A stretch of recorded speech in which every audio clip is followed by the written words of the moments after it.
Hi, thanks so much for joining us for this evening's live Q&A for IFC Films Catch the Fair One. My name's Mara Webster with In Creative Company. Before I bring on our guests for this evening, just let you know there's a Q&A box at the bottom of your screen. So if you have any questions for our panelists, please be sure to put those in the Q&A box at any point. I'll keep an eye on those and we'll jump to a couple of those for you towards the end. Also, please feel welcome to use the chat to chat amongst yourselves throughout the evening as well. And it is my great pleasure to introduce writer and director Josef Kubota Wladyka, as well as Kali Reis, who plays the main role of Kali and also has story by credit in the collaboration with Josef. Please welcome them. Hi, thanks so much for joining us this evening. Good. Thank you. Thank you so much for having us. Great honor.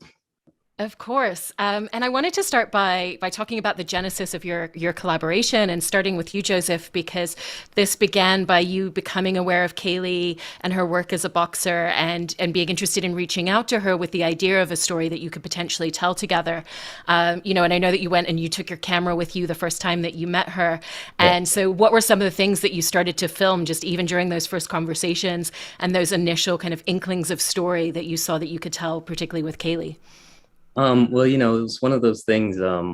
First of all, as soon as we kind of met, we just connected. I don't know if it was because we were both OCD Virgos, we're both mixed kids and confused when we were kids, but we just had like almost like a sibling kind of vibe as soon as we connected.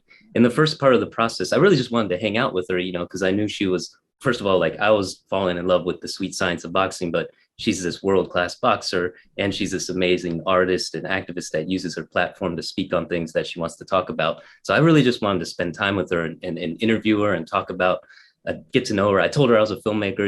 I am interested in making a film and I have some ideas, but I just wanted to hang out with her. And it really was this pivotal moment because she's constantly always in training camp where she was going to her local gym to kind of work out. And I was like, oh, can I go? I mean, can I come and just like bring my camera? I'll be a fly on the wall, but I want to hear that power when she hits the heavy bag. I want to see this.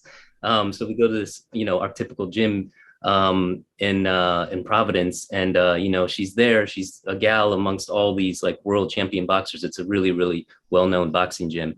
And she gets in the ring and she starts sparring with these gentlemen. And it's just one of those inexplicable moments as a filmmaker where you're there and you're behind the camera and I'm looking at the image and I see her and I see this powerful warrior, this articulate person, but also so much grace. And it was just like, I don't know what the movie exactly is going to be, but I got to go on this journey with her. And it was really important to me to get to know her first. And I knew that if we were going to approach the topic that we were touching on, it was important to get her perspective and her point of view on it. And sort of, I'm the type of filmmaker that the 2 years that we were working on the story and making the film, it was a fluid collaboration and an exploration throughout that whole time as we spent more time together. I really love that. And for you, Kali, you'd had other filmmakers approach you before with the idea of potentially collaborating on a project. And so in working with Josef, what was that moment where you had that kind of like flicker of trust and like, this is the person that I want to do this with. I see a real possibility, because like you mentioned, you're very involved in a lot of advocacy and activism work, particularly with the Indigenous community, with at-risk girls. And so this wasn't just a case of you trusting him in collaboration with yourself, but also with the stories that you were bringing to the table from the conversations that you've had with other people as well. Yeah, absolutely. I've gotten approached, like you've heard, by numerous of people that, had this big idea, but nothing ever really clicked. Or not, you kind of, when you know. And it was just from the initial conversation of the context of film that he wanted to start the story that he wanted to tell. And the actual, his approach on it was, or from jump, it was just really respectful as far as he knew he wanted to tell this important story, but it wasn't his particular story to tell. And he wanted to really get to know the perspective of not only myself as an Indigenous woman, but just the community as a whole. So immediately, and then just talking to him, like he said, it was, I don't know if it's because we're Virgos and confused mixed kids, but we just had homie vibes, like right from the start. And it was an easy way to trust somebody that I knew that his intention and his genuine, he was genuinely interested in just telling the story, especially when I was able to view his first movie. And I was like, okay, I kind of get where this artist and where this creation is coming from. So it was very early on that we kind of had that bond and that trust, and we were able to create the space for each other to just bounce off each other and create. And I know this is kind of an odd story with somebody who's first time be able to be this involved, but it's just one of those stories that it kind of needed to happen organically, and that's what we ended up with. I really love that. And I know that the two of you had a lot of conversations in how you wanted to tell this story and to be really respectful to the truthfulness of the story that you were telling. And have almost said that the story could have gone much darker to represent that truthfulness. And it was about finding that line and finding that balance. So when you were developing the story and when you were filming this project together, how did you determine where that line was of how much can we show the audience? Where do we need to suggest something because maybe we don't want to show it on screen? Because it was all about being very respectful and never sensationalizing the story you were telling as well. Yeah. I mean, that just came from obviously just lots of conversations and both us kind of coming on the same page of like the scope and the way we wanted to tell the story, because, it's such a big issue, but we knew we were just making this 80-minute film and it was very much our artistic interpretation and collaboration. So we knew that we wanted to sort of put certain themes and the ideas of loss and regret and pain and rage on the shoulders of this one particular character and sort of, pulled you through this very dark story. Just one thing about having a person you could lean on and stuff is, because it's a tough movie. And Kaylee, I was very aware of like, is this too dark, is this too much male gaze and all that stuff? And I was great to have her, but also Kim and Molly, my producers, around to really make sure that just keep an eye on all that stuff and keep me in check. But we always knew that it was about, in any film, truly, what is more impactful is to suggest and not show. What you don't see, especially in this particular genre of a film, what you don't see is often more thought-provoking and can have more tension and suspense. So yeah, I mean, that's kind of how we kind of approached it. Yeah. I mean, one of the scenes that really comes to mind when you say that idea of suggesting and not showing and that being more powerful is the moment where Kaylee's been taken into the room and the guy is standing in front of the guy and the camera's just on your face in that performance moment, and it's all about, we're not seeing anything sensationalized, but we know exactly what the experience is that she's going through, and was interested in kind of how that scene came together as a real example of what you were just saying about, you don't always need to show something on screen. Yeah, exactly. And a lot of it, we tried to, place the audience with Kaylee. She's sort of the subjective, person in that foreground, and what's going on in the background is sort of, it's just a part of the world, but really, what are the emotions and experiences that she's feeling? And that's what we're seeing in the frame. And it was kind of a visual language that we, me and the DP and production designers, we were very aware of, and we wanted to work into the film and the filmmaking.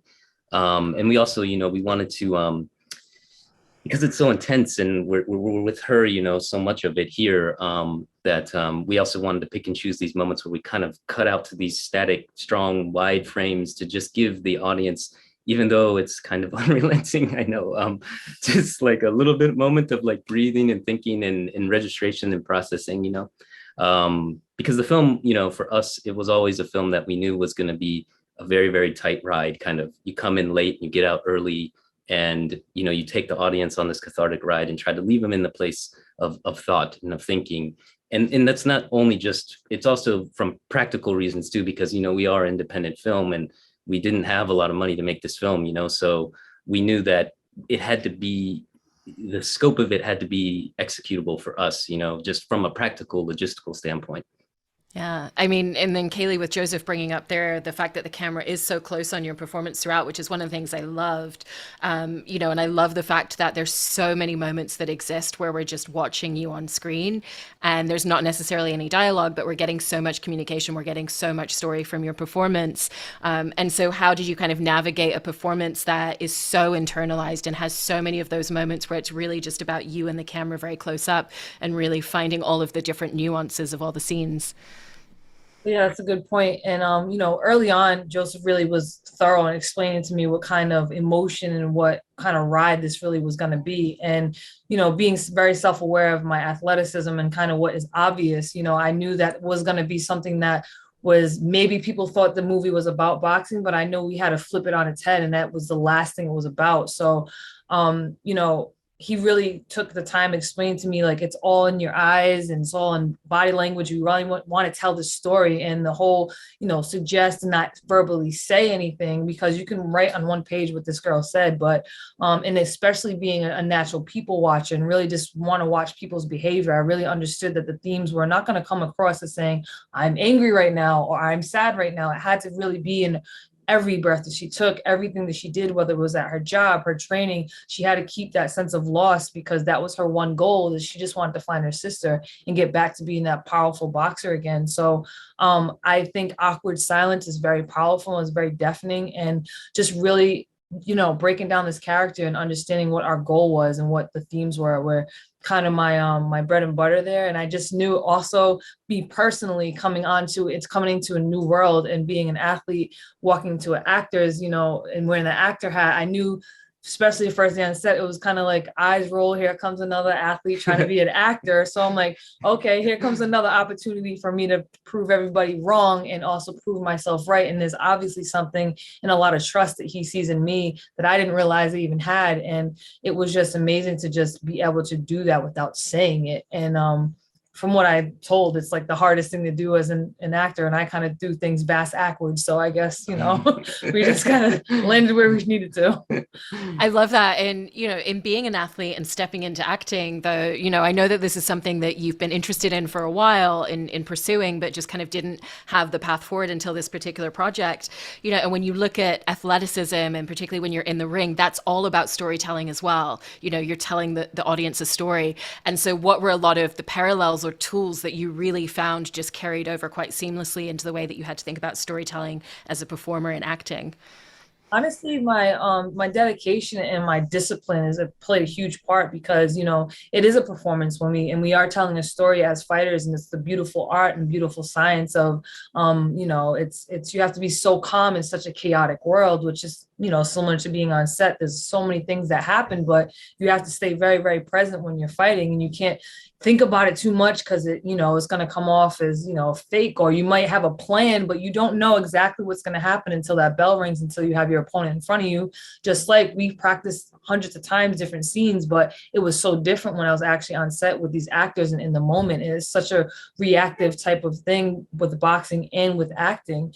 And also from the perspective as I have coaches, and I have very picky coaches and very particular coaches that catch my every mistake. So I'm very used to somebody having their eyes on me and putting my trust and my life in someone else's hand. I trust you to tell me what I don't see. Tell me what you see so we can make this happen and make this work. So it worked the same way with Joseph. I trusted him to see what I didn't see, especially in a world I'm really new at. So there was so many parallels, as well as when you say action is just like when you hear the bell ring, it's somebody that I have to mold myself into and laser focus. And the ability to be able to plug in such a dark story and dark character and also plug out was a huge for me too, because, you know, I could have lost and got spiraled into that, because it was so much of my real life was put into that. And especially being a mixed Indigenous Cape Verdean Native American woman that has dealt and seen this firsthand, it was very important for me to be able to plug in and plug out. Yeah, and what's interesting is we someone just mentioned it to us today, but now I've been thinking about it more, that, you know, because boxing, as I've hung out more with Kali, I've become really obsessed with boxing, but it is absolutely an amazing art once you watch it closely, and it is a story that unfolds in the ring. And I think our film is a metaphor of a boxing match in a way, like subconsciously, maybe we created that, you know, and that's what someone was saying today with like the plot, you know, and how it hits and turns, and this is a jab, and this is, so I don't know, maybe that came subconsciously out of it. But Yeah. what I'll say as a director for me, you know, since she is already a professional athlete on a certain level, she was, as once we had the trust with each other, I mean, it was just an absolute joy to work with her. I mean, she was extremely committed, and she was committed to do the work also to mind the emotional vulnerability and kind of like us have those conversations. And, you know, we really rehearsed a lot of stuff together and reworked scenes and, you know, rewrote scenes, and like, it was just, and, you know, I pushed her a lot. But it was really, for me, it was a wonderful process. And by the time we're on set, you know, I felt like I was working with a seasoned pro.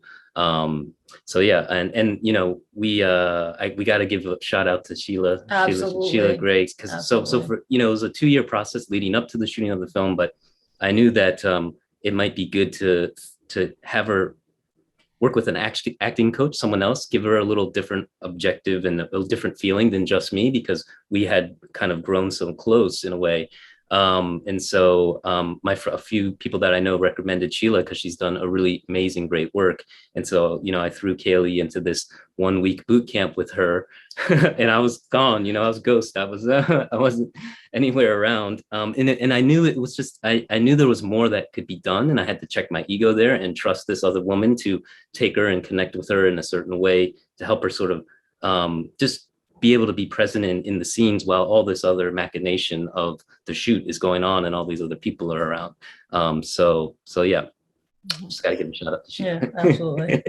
No, that's really fantastic. And you're bringing up there some of the rehearsal and workshopping that you did together, and obviously you had the time that you were spending in building the story still together to really kind of get into a lot of the nitty gritty. And what were some of the particular scenes or emotional beats of the story that the two of you really wanted to work on together, so that when you went onto set and filmed it on the day, that you felt like you already had the moment and had the idea of where you needed to go?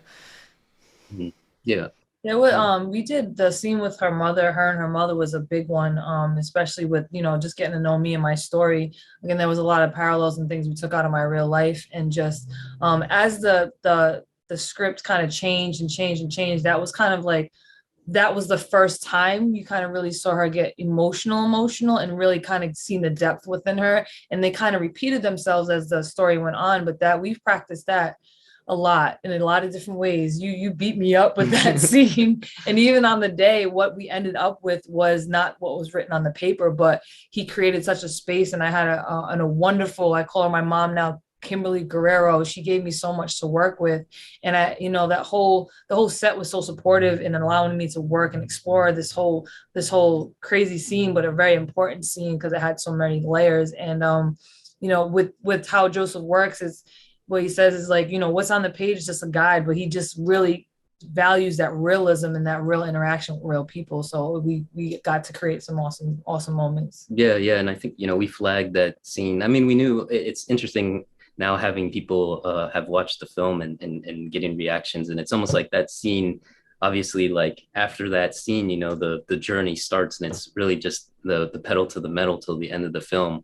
But the that's sort of the emotional catalyst that the character, we need to see from the character to really be with her and root for her while she goes on the journey. So we had that, you know, even in the script, in the rehearsal, you know, we always had 5 stars around that scene and what date is in the schedule and all that stuff, because we wanted to make sure we really got it. And for me, obviously, you know, we had what we wrote and what was on the page, but I wanted to create the space for Kimberly was amazing and really kind of pushing and being on the other side of that to give Kaylee stuff to react to and be in the moment. And yeah, but it was an intensive, that was probably one of the hardest days. That's the day I got most hugs from you, because after every take I was getting hugs from everybody. But it was worth it, absolutely. Yeah. And you know, when you make an indie film, you don't have any time. There's just no time. So even doing that scene, you know, we still had a bunch of scenes to shoot after that, but that's the nature of it, I guess. Yeah.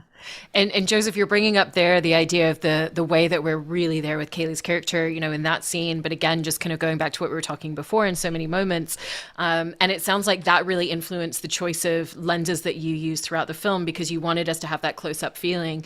So in working with your cinematographer, Ross Giardina, what were a lot of the early conversations that the two of you had in really figuring out, you know, what camera are we going to shoot on? What are the lenses that are going to tell us the story in the best way? And what's a lot of the framing and blocking that's going to be really necessary to the way that we want to tell this cinematically? Yeah. So, you know, it was a great collaboration working with Ross. He's a great artist, brilliant eye. You know, it started with, I mean, obviously there's some movies that we looked at and so on and so forth, but, you know, he likes to look at photography. So we looked at some of the photos from Todd Hitto, and we had a lot of preliminary conversations, but as I'm growing with experience, I'm still I still feel like I don't know what I'm doing, but I've learned to, with the television directing in my first film, to sort of, I think when I was a little bit more inexperienced, I was trying to like just put everything in the box so specifically and have this image in my mind. And that, and in this one, particularly in the pre-production process, I really wanted to collaborate with Ross, with the production designers, and with the location manager to be a little bit more open, so that we can discover and find the look and the tone based on the emotion of like what the scene was, the locations, and really build out the visual language and the visual grammar that way. So obviously, like, you know, with lenses and stuff like that, you know, the set, we picked a very specific set of lenses, ones that were of course very fast, so that we could shoot in low light, you know, because we gotta shoot fast. And then, you know, we definitely we knew we wanted to do a lot of shots that were close, but on a wider lens, so that we can be with Kali emotionally, but also feel the world and environment that's around her. And so yeah, I mean, I think it was a fine line, because, you know, we wanted it to feel very grounded and real. But we also, you know, we didn't want to shoot it all like handheld and verite and so on and so forth. We wanted to still have like a sort of precision to the framing and the storytelling and all that. Yeah, as you were talking, Frank just submitted a question asking, did you use an easy rig as part of your setup? No, we didn't use an easy rig, but my first feature film, Manos Sucias, the whole entire film was shot on an easy rig. We had what did we have? We had kind of not really a proper dolly, like the official tracks and stuff. You know, we had like the pocket dolly where you put the boards down. And we had a Steadicam. You know, we had Steadicam for not the whole shoot, but the specific days that we needed it. And yeah, and that was about it. That was about it. So a little bit more tools than the first film, but yeah. One of the things I love narratively with the character of Kali in the story is that she's not a character who kind of discovers who she is because of the situation and because of everything that she's going through. It's that the skills and tools that she already has are what serve her in the story. You know, it's not, oh, I'm a single stay-at-home mom and I suddenly discovered that I'm a fighter. And so was that something that was really important to you in terms of character and narrative very early on in how you wanted to tell this story, where it wasn't about someone changing who they are, but really about what tools do they need for the external circumstances as they're closing in on them? Yeah, absolutely. I mean, I think we knew we wanted to, well, one, we both have a close relationship with our siblings. So the emotional anchor for both of us really was, we wanted to keep it as simple as possible. Just, she's a woman, she has one mission, and it's to find her sister, right? But we also wanted to incorporate we wanted to make a really strong, powerful warrior character and kind of take her on this journey. And we liked the idea of like, she was this great boxer, and you get some little tastes of that in her like fevered, you know, flashes, you know. So we know that she was something great, but when we find her and discover on this journey, there's something else going on, and actually she's preparing to do something else, you know. And so, you know, we always liked the idea of like, maybe you think this is going to be a boxing movie, but no, it's definitely not about. But I think one thing that was really important to us, and, you know, it also ties into the ending and everything, is that, you know, we wanted the film to be unpredictable but inevitable. And we wanted to take someone so strong and so powerful and kind of take them into this world, but to show that even the strongest person, like this warrior, one person isn't going to overcome the things that she's up against and the things that she's fighting, you know. So that was kind of, I don't know, is there anything you want to add to Yeah, that? no, you kind of hit it right on the head, that we didn't want to all of a sudden, you know, like you said, stay-at-home mom, and then all of a sudden she's like a bullseye shot with a gun. You know, she was just surviving. And that's, you know, the significance of the razor blade was something that she was just adding to her toolkit. And, you know, the only other person that really knew what kind of journey she was on was her trainer / best friend / sister Brick. And, you know, that's the one who she looked to for guidance. And, you know, all right, so she knows boxing, but what else might happen? All right, let's throw you in there with a grown man. Let's try to get grappled. Let's have real life situations. So it's kind of just adding on to her already fighter instinct. And she just, you know, had to be very reactive in the moment, and what can she use around her. And the times where she needed to kind of use her skill was maybe like for 2 seconds as far as a skilled precision boxer, but she just had to be really instinctual and just really primal, and just her goal was just to find her sister. I mean, and we really wanted to bring up the question. I mean, if you had a loved one that got taken away from you, how far would you go? How off course would your moral compass be, so we want to just keep bringing up those questions and almost have her teeter-tottering, like, is this too far, or what is she kind of being like the people she's getting? So it was you hit it right on the head. Absolutely. Yeah, and we also, we really wanted it to be a film where you come in late and you get out early, so we kind of just drop the audience in, and things are already in motion, and you're sort of discovering it as the audience is leaning forward as we kind of just go along on this journey. And we talked, there are of course versions that you could do where someone starts to train, you see, I guess, like a traditional first act, but yeah, I mean, we just wanted it to be this ride. Yeah. I mean, with that in mind, like you said, everything feels very realistic to the character, and even down to when she steps into the car and she's overpowered, it has to be someone that she doesn't see who's behind her, because she would physically be stronger and have the moves and know how to get herself out of that situation, and again, like, she knows how to kind of like prepare herself and be ready when someone comes into the room when she needs to pull onto that skill set later on. And so how did that infiltrate into when you were making a lot of those choices? Where are we going to see her fighting training come through, and what are going to be the moves that feel the most realistic versus what would potentially feel more cinematic?